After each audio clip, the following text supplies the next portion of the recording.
Assalamualaikum warahmatullahi wabarakatuh. Tepang deui sareng simkuring Ujang Combro.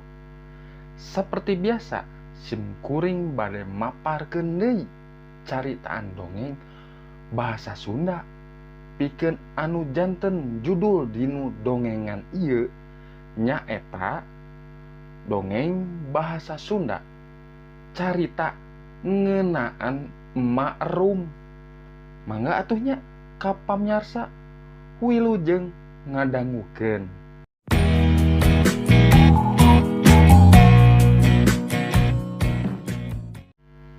Dongeng bahasa Sunda carita ngeunaan Emak Rum.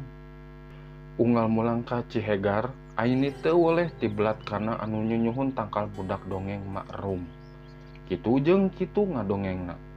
Bada maca Al-Quran di tajuk pas sore, barudak pating bertek teh lain deui ka imah atawa ngadon arulin. Kalah terus ngahuleng dina bale-bale bumi Mak Rum. Henteu jauh ti tajuk ka bumi Mak Rum teh. Ukur halang-halangan kuring di balong jeung sakotakan sawah. Ustad Soleh anu ngawurup maca Quran. Naon carogena Mak Rum? Tapi Ustad Soleh mah bener-bener jago nyanyi. Ngan Mak Rum anu lamun ngadongeng teh matak jempe barudak anu ngadangukeunana. Matak pating barakatak sareuri nepi ka kaseuleun. Matak ngaralamun ngagres kuring keur neangan carita dina dongeng. Nyatana Mak Rum jeung Ustad Soleh masih keneh pareng gugupai turun-tumurun. Kusabab eta budak resep kana tatangkalan hiji poe tina embun-embunan tumuh hiji tangkal. Ceuk Mak Rum basa paroman anu hese neangan takeun aini mah. Aini saukur ingetna katut babaturan ulin. Sareuri ngadanguna kabayarkeun lamun nginum sirop bakal dibanjurkeun. Wah pasti era. Pasti pirung singeun. Kuring pasti bakal dipoyok. Tapi eta budak henteu ngarasa nalangsa. Sababnya oge eta tangkal teh beuki ngajanggungan lantaran beuki nyeceb kana sakujurwakuna. Dan jeung daunna beuki ngarandakah ngemplo hejo. Ceuk Mak Rum, malah eta rea pisan anu receun ka eta budak. Tapi pasti pamang sadayana mah bade ka bumi henteu tiasa. Upami di sakola kumaha tiasa lebet ka kelas, saur Asep. Ahengna Mak Rum neruskeun dongengna. Kalayan paroman anu mandiri, aini nganggap imut sorangan tapi inget kana paroman Mak Rum waktu ngadahar sambal eta. Nepi ka ayeuna sanggeus lulus sakola, saenggeus kungsi lalajo panyajak famous aktor maca puitri. Aini masih ngarasa paroman Mak Rum basa ngedalkeun ahengna kacap anu paling pikareuwaseun jeung hatena. Tangkal teh ngaletikan lamun eta budak ka jero imah. Itu deui lamun eta budak sare ngajar di jero kelas. Kayu besi di jero wawangunan ngeureunkeun aranjeunna tina gangguan panon anjeun serta nyieun sora. Kumaha dongengna? Eta budak dipikir resep ku sasaha mah? Misal nanya, waktu di luar, budak mah di luar. Nyapengan teh ngangkungan jeung ngarandakah ngemplo hejo. Karembangan jeung baruahan, matak anu ningali resep. Ceuk Mak Rum. Henteu saukur papada jalma anu resepen ka eta budak, tapi oge sasatoan manuk-manuk nyarayang ngarenog aranakan dina tangkal eta. Hileud nginum kadaharan, robah jadi kapompong, tuluy ngagelebug siga kukupu nu geulis. Jeung rea deui sasatoan meureun-meureun amuna anu suka jeung ngaranna oge urang mah henteu apal ku laletikna bakat. Ari bung buah nana tiasa di alama. Oteng nanya.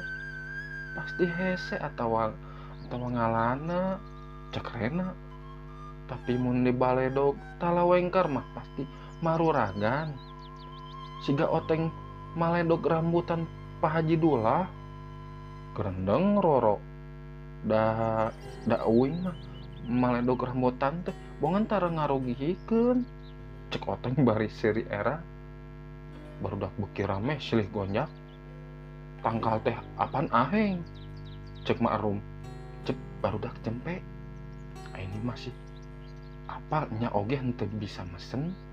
Kumaha lantong Ma'rum basa ngedalkeun kecap aheng anu bisa ngajempekeun eta barudak.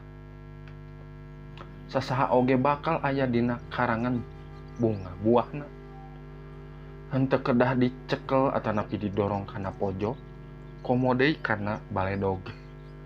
Towel kuring sareng budak kuring. Buah teh bakal ngambang sareng kuring bakal kengingkeun. Saha we anu ningali eta tangkal, kakara kereteg we hayang pasti dialungkeun. Ras aini inget kana dasar drama jeung babaturan. Gelut ngalawan budak jeung nyunyuhun tangkal. Sok nepi ka rame, Pak abdi nepi ka pahereng-hereng. Ma'rum tetep gelo, tapi eta teh sasaha oge kaci merankeun budak anu nyunyuhun tangkal. Cek Ma'rum, salami eta market tana-tana. Naon mak? Naon pasaratana teh? Barudak reang. Kudu kumpul.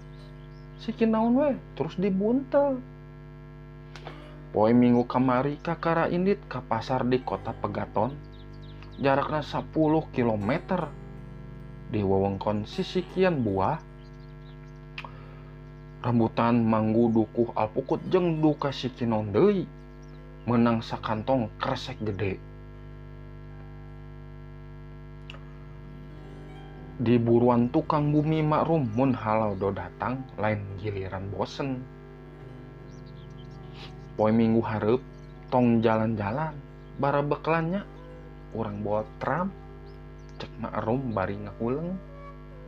Anu gaduh karung barawa nanuju ngalas siki kembang urang. Ini masih ngerasa ieu aheng. Ieu di seseubeuna sumebar kana awuna. Imut jeung geulis.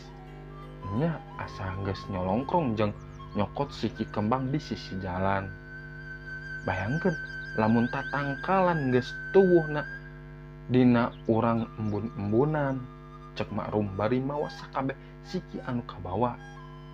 Terus neretep di lebah puncerut. Jadi eureun mangpaatna gede ieu. Akar jadi pangikeut cai. Tangkalna jadi tempat hirup ribuan makhluk. Kembangna geus asak resep netep ieu. Buahna pika bungaheun ieu hanaang. Aini tetep ngarasa wegahna kudu neruskeun gawe di kota kacamatan. Di Cihagar harita acan aya SMP. Lulus SMP, lulus SMA. Aini neruskeun kuliah di kota provinsi. Sakola keur lempang pikeun leuwih wijaksana neng. Cek Ma'rum. Didoakeun ku emas sing jadi budak anu bager, pinter biduan jeung bener. Sabada balik ka Cihagar, aini pasti bakal netep ka Ma'rum. Ma'rum nangtung bari ngusapan buukna. Keur aini Ma'rum mah henteu oleh ambek. Jeung awet anom basa Ustad Soleh keur sare, aini kakara nyadar yen Ma'rum teh para kokolot. Aini kakara ngeuh guratan karijut di handap socana. Yuswana ayeuna teh umurna 28 tahun. Dongengkeun ka emak kumaha sakola anu ngaranna kuliah. Cek Ma'rum basa hiji waktu aini keur nyanyi. Aini imut.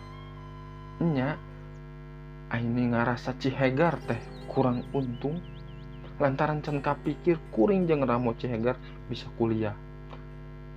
Bapak abdi guru di SDN Cihegar. Kajen abah jeung umi di dia asal aing bisa kuliah, cek abah. Duaan deui urang Cihegar anu kabiruyungan bisa kuliah. Manehna Asep anak pakuwu manten jeung Oteng anu bapana patani hui. Teh namina paguran tempat kuliah luhung mah, cek aing. Ieu tempat teh siga SD sapertos tajuk sapertos bale-bale bumi emak. Tapi paguran luhung mah gedong-gedongna oge laluhur taringkat.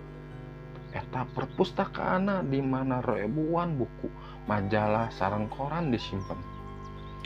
Upami urang hoyong terang non wae oge di perpustakaan mah sagala aya. Upami urang bade melak tangkal alpukeut hoyong terang kandungan gizina, vitamina, kumaha carana melak alpukeut anu sakadahna. Aya sadayana di perpustakaan eta teh. Ini masih inget kumaha ambekna kuring ka paroman makrum. Jeung mikiran dongeng aini tetepna nembus anjeun jauh. Jauh tina lamunan meureun ngabayarkeun anu kumaha paguran luhun tempat ribuan murid diajar. Saingan jeung aini makrum mah malah teu bisa diuk jauh. Saurna sakolana henteu kungsi tamat SD. Tapi huruf Laten jeung Arab lancar di urang Cihegar. Unggal aini ngadongengkeun yen nyangka jeung batur sang kampusna ngalaksanakeun bibit tatangkalan di sakuriling kampus. Anu lega jeung ngegar makrum ngabandunganna teh nepi ka ngecelakeun Cisoca. Aini henteu apal pisan naha makrum teh geunggeus kuring dongengna atawa seuri kuringna langsa. Isukna basa aini ngajak makrum keluar jalan-jalan. Aini ngeh rea anu ganti di lembur. Makrum jeung barudak sapanjang sisi jalan ngan aya bungulna wungkul anu bururuk. Cenah sabab jalanna direncanakeun pikeun leuwih dilebarkeun. Ciseke kitu-kitu teh kiwari jadi desa kurang subur. Ngan seukur di sababaraha tempat si fulan hirup keneh, cek makrum. Kasedih saukur ngaharewos. Aini kakara sadar basa mulang umurna 2 tahun ka tukang balong digigireun imahna digaringkeun. Rasa aini teh lantaran umi hoyong pepelakan sapertos jahe, mimiti surawung, terus bawang jeung bumbu-bumbuan. Sanaos pancuran kawih tembang balongna oge halodogari. Ain sakadar hoyong emut ka makrum. Saur aini sareng umi. Kamari abah ngageruan nelepon. Makrum sare. Sabut bumbun di udaku pangrajin. Makrum ngarasa gugup. Sorena dasar sujud salat asar. Manehna henteu cengkat deui. Dikurupkeun di bumi pangrajin bumi. Di handapeun tatangkalan. Teras kitu kahoyona. Saur umi. Amanatna bumina teh diwakafkeun pikeun madrasah. Aini lempang gancangan jeung sieun kasorean. Di buruan hareup makrum. Aini nembang lila. Netep bale-bale tempat baheula jeung babaturanna ngadangukeun dongeng makrum. Pangrajin nangka aini ngarandeg. Dadana gugupai. Di kuburan teh aya anu cingogo. Kuring yakin yen ieu teh manusia. Aini ngan ngumbara. Sakapeng mah teh hayang kitu jeung kitu ditahan. Aini cingogo teu weleh kana kamajuan. Terus ngawadul. Teu kaampeh. Aya anu ngalambreh masahan pipina. Tapi anjeunna ditahan sarta ninggalkeun inghatna. Rengseng ngadua. Aini ningali Oteng dina kaayaanana keur natep. Maranehna terus tega dina bale-bale duanana dariuk. Ain masih inget kana dongeng budak anu nyunyuhun tangkal Celngok Oteng, "Kang, tong ditinggalkeun wae, nyerina dilepaskeun." Andel aing, "Sarua atuh." Dina sirah Oteng mah malah tatangkalna ge geus baruahan. Hiji waktu Aini ngusapan pipina. Tah sakitunya pamirsa dongeng ti Sim Kuring Ujang Comro anu ngeunaan ma'rum. Mugi ieu teh dongeng tiasa aya mangpaatna sareng masihan hiburan kanggo baraya kitu. Mung atungnya dilajeng deui di dongeng anu sanesna. Sim Kuring bade istirahatna pamitlah, amit mungkur amit mundur. Assalamualaikum warahmatullahi wabarakatuh.